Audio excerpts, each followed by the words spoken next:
ಹೆಸರು ಆನಂದ್ ಕುರಿ. ನಾನು 7ನೇ ತರಗತಿಯಲ್ಲಿ ಓದುತ್ತಿದ್ದೇನೆ. ಇಂದು ಸಚೇತನ ಕಾರ್ಯಕ್ರಮದಡಿಯಲ್ಲಿ ನನಗೆ ಬಂದ ವಿಷಯ ವೈಜ್ಞಾನಿಕ ವಸ್ತು ಪರಿಚಯ. ವೈಜ್ಞಾನಿಕ ಉಪಕರಣವು ಯಾವುದೋ ಒಂದು ರೀತಿಯಾದ ಸಾಧನ ಸಲಕರಣೆಯಾಗಿರಬಹುದು. ಇದನ್ನು ಯಾವಾಗಲೂ ಮಾದರಿಯ ಮೂಲಕ ನಿರ್ಮಿಸಲಾಗುತ್ತದೆ. ವೈಜ್ಞಾನಿಕ ಉಪಕರಣವು ಪ್ರಯೋಗಾಲಯದ ಒಂದು ಭಾಗವಾಗಿದೆ, ಆದರೆ ಇದನ್ನು ವಿಶೇಷವಾಗಿ ಪರಿಗಣಿಸಲಾಗುತ್ತದೆ. ವಿಜ್ಞಾನವು ಮುಂದುವರೆದಂತೆ ಅನೇಕ ವೈಜ್ಞಾನಿಕ ಉಪಕರಣಗಳು ಬೆಳಕಿಗೆ ಬಂದಿವೆ. ಹಿಂದೆ ನಿರ್ಮಿಸಿದ ಉಪಕರಣಗಳು ಇಂದು ಆಧುನಿಕತೆ ಹೊಂದಿ ಆಧುನಿಕ ಉಪಕರಣಗಳಾಗಿವೆ. ಇವುಗಳನ್ನು ಆಧುನಿಕ ಉಪಕರಣಗಳೆಂದೇ ಕರೆಯಲಾಗುತ್ತದೆ. ಇವುಗಳನ್ನು ಆಧುನಿಕ ಉಪಕರಣಗಳೆಂದೇ ಕರೆಯಲಾಗುತ್ತದೆ. ವಿಜ್ಞಾನದಲ್ಲಿ ಅನೇಕ ಉಪಕರಣಗಳಿವೆ. ಅವುಗಳನ್ನು ಒಂದೊಂದಾಗಿ ಪರಿಚಯಿಸಲಾಗುತ್ತದೆ. ಎಲ್ಲರಿಗೂ ಬೆಳಗಿನ ಶುಭೋದಯಗಳು. ನನ್ನ ಹೆಸರು ಜೋಯಾಸಿಫ್ ಮುಲ್ಲಾ. ನಾನು 7ನೇ ತರಗತಿಯಲ್ಲಿ ಓದುತ್ತಿದ್ದೇನೆ. ಈಗ ನಾನು ನಿಮಗೆ ವಿಜ್ಞಾನದ ಉಪಕರಣಗಳನ್ನು ಪರಿಚಯಿಸುತ್ತೇನೆ. ಘಂಟಾಪಾತ್ರೆ. ಇದೇನು ಮಕ್ಕಳೇ? ಹೌದು, ಇದು ಘಂಟಾಪಾತ್ರೆ. ಶಬ್ದ ಪ್ರಸಾರವಾಗಲು ಮಾಧ್ಯಮ ಅವಶ್ಯಕ ಎಂಬ ಪ್ರಯೋಗದಲ್ಲಿ ಬಳಸುವ ಉಪಕರಣವಾಗಿದೆ.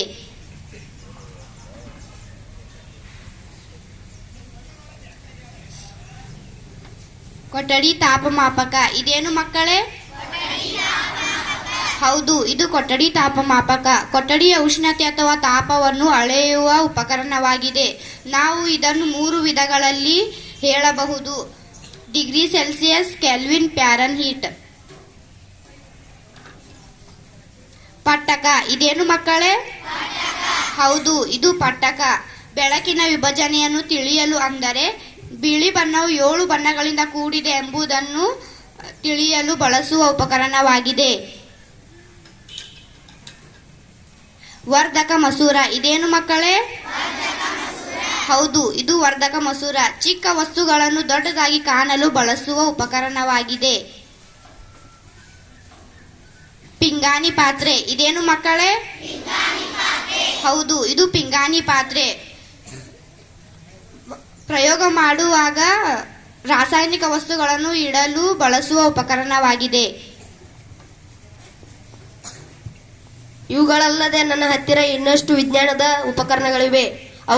ಅವುಗಳೆಂದರೆ ಇವುಗಳನ್ನು ರಾಸಾಯನಿಕ ಪ್ರಯೋಗದಲ್ಲಿ ಬಳಸುತ್ತಾರೆ. ಅವುಗಳು ಹೀಗಿವೆ: ಇದು ಬೀಕರ್. ಇದೇನು ಮಕ್ಕಳೇ? ಇದು ಶಂಕುನಾಕಾರದ ಫ್ಲಾಸ್ಕ್. ಇದೇನು ಮಕ್ಕಳೇ?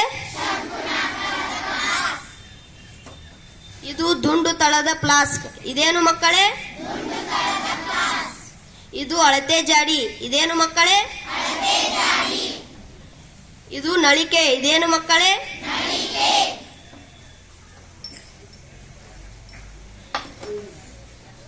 ಇವು ಪ್ರಣಾಳಗಳು. ಇವೇನು ಮಕ್ಕಳೇ?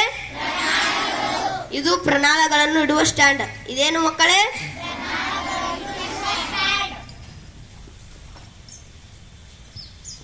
ಅದಷ್ಟೇ ಅಲ್ಲದೆ ವಿಜ್ಞಾನ ಪ್ರಯೋಗಾಲಯದಲ್ಲಿ ಬಳಸುವಂತಹ ಇನ್ನೊಂದು ಪ್ರಮುಖ ಉಪಕರಣವೆಂದರೆ ಸೂಕ್ಷ್ಮದರ್ಶಕ. ಇದು ಸೂಕ್ಷ್ಮವಾದಂತಹ ವಸ್ತುಗಳನ್ನು ನೋಡಲು ಬಳಸುತ್ತೇವೆ.